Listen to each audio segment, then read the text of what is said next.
Hello there! Today I'm going to combine a couple of my interests, which is kayaking and rope work, and I'm going to make a paddle leash. When you're kayaking, sometimes the paddle can fall overboard, and paddles are often designed to be floatable. However, that's no use if you're on a river with a current and the paddle floats away from you.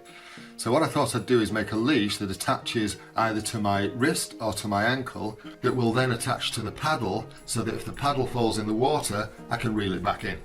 So what I'm going to do is I'm going to use a template for a paracord bracelet, and I'm going to use a clip and a D-ring. I've got a lighter, a pair of scissors and a tape measure. Okay, so for every inch that I want this to be, I need to use a foot of cord. So I'm just going to roughly measure my wrist in inches. So that is about 9 inches. So I need 9 foot of cord. So that's 10 foot of cord. Snip. Right, so we've got 10 foot of cord, a D-ring and a clip buckle. Just need to singe these ends off. So that's the one I've just cut.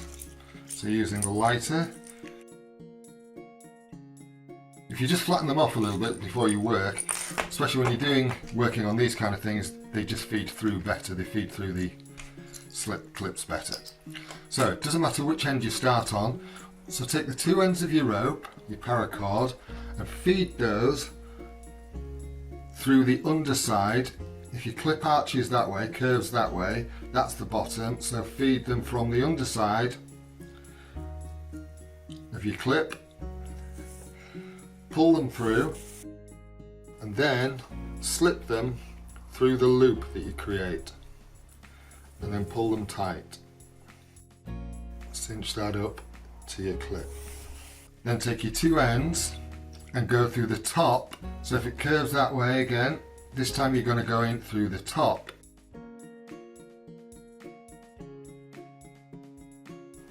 You need to now just decide whether that's the length you want it to be. Now I said 10 inches. Get the tape measure out.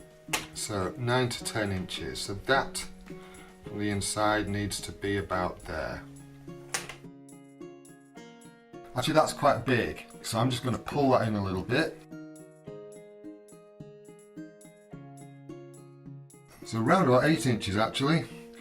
And I'm using the interior of the buckle, inside of the buckle, to work out how long the cord is. So now we can start weaving. Take the 2 ends and pull them to either side. Then take 1 end over the front of the 2 cords, your 2 center cords. The other one over the top of that, round the back, pull it through. And then just pull that tight. There we go. Then take the other side, then take the end, over the top, round the back.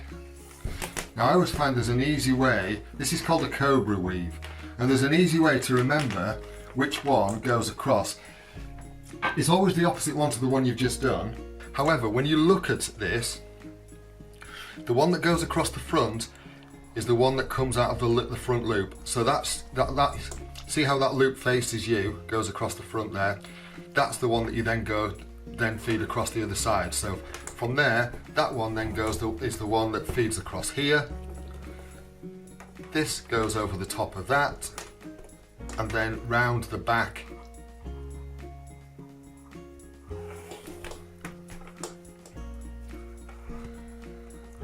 And now you see your loops on the other side, so that's now the one that goes across the front. This one goes over the top of that and then round the back and through that loop.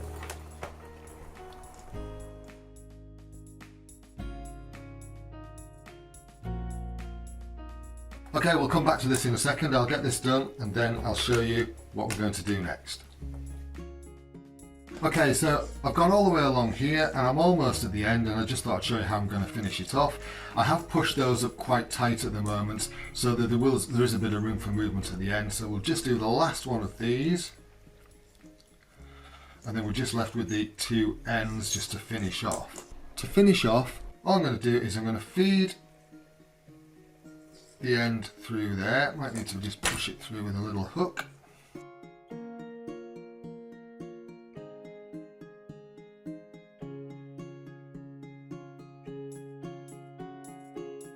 And it creates quite a nice finish off there. You can either tie those off or you can just tuck them in and singe them, sorry. All I'm going to do is I'm going to tuck, there's a slightly longer end. It's up to you how you finish it off really.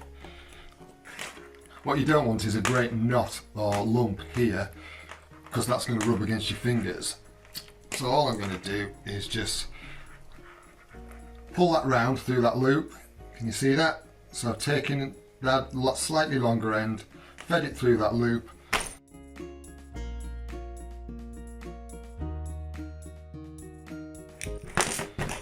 Just press those in together. Right. So that's a nice smooth finish, so that's not going to rub on my skin. There's a little bit of a rough burr there, so we'll just smooth that off. Right, okay. So that's a nice smooth finish, and it fits nicely on my wrist. You're making this look difficult, Cal. So that's a nice smooth finish, and it fits nicely on my wrist. Okay, so there's a bit of movement on there, which is fine. Don't want it too tight, especially not when you're using your arms and paddling. What I've also got here is a D-ring. Now I did, off camera, I did consider various options for fixing that into this weave, and it didn't really work very well, so I thought, well, I'll have it loose. So with that on, that way the cord can go on there. So now we just need another piece of cord. If I'm in the kayak here, the oar is only here, but I might need to put the oar down on my knees and do something else. So the length of cord between here and the oar does need to be relatively long. We're going to need at least a foot to tie it off. I think we'll go for about three foot of actual length with a foot of tie off. 4 foot altogether. I'm only eyeballing this. 1, 2, 3, 4. Snip that.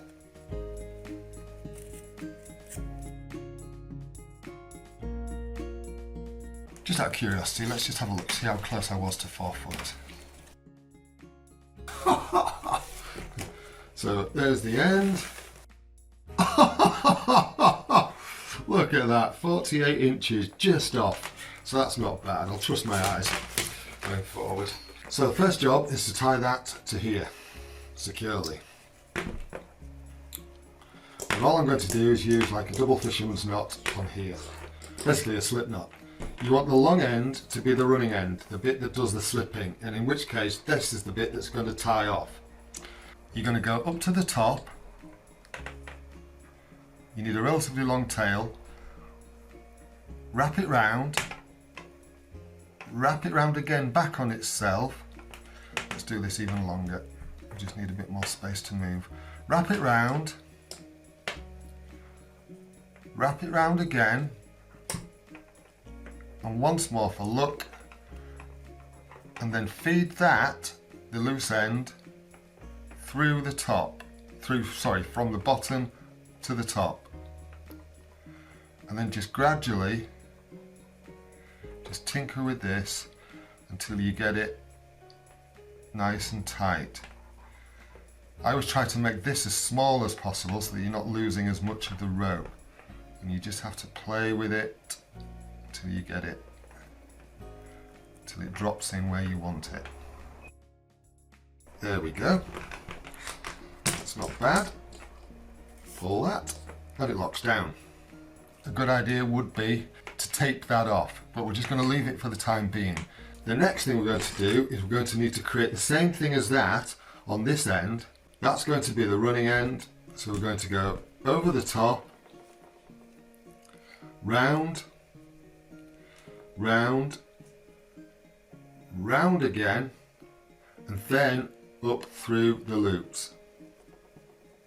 Come on, you little monkey. There we go. And then start pulling it and teasing it so you get it nice and tight.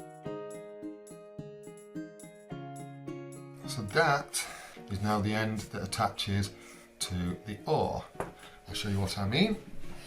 So here's the end, or one end of my paddle. It is a paddle that clips one into another for that dual feeling, dual action. So one end goes, so the running end goes over there. This then attaches to your wrist, and now you're not going to lose the paddle, so I can rest that on my knees and still have room to move my hand around. We'll try that out, see if it works. And that is one way to make a paracord paddle leash.